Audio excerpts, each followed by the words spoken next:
সিলেটের বন্যা পরিস্থিতির কিছুটা উন্নতি হয়েছে, তবে এখনও পানিবন্দী অনেক মানুষ। উপশহর এলাকা থেকে যুক্ত হয়েছিলেন সিলেট প্রতিনিধি নাজাত আহমেদ পুরকায়স্থ। সিলেটের সিটি কর্পোরেশন এলাকায় উপশহর এলাকায় এই এলাকায় কিন্তু কয়েক হাজার মানুষ পানিবন্দী রয়েছেন।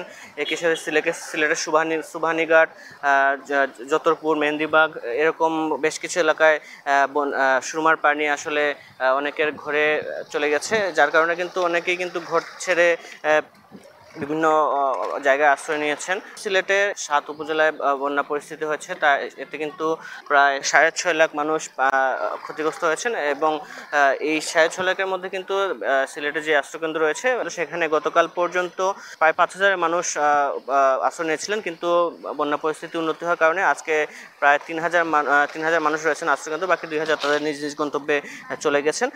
প্রশাসন যেটি বলছে, তারা কিন্তু এই যে বন্যা পরিস্থিতির মোকাবেলায় তারা বিভিন্ন কার্যক্রম হাতে নিয়েছেন। একই সাথে বিভিন্ন রাস্তাঘাট আসলে পানির কারণে ভেঙে গেছে।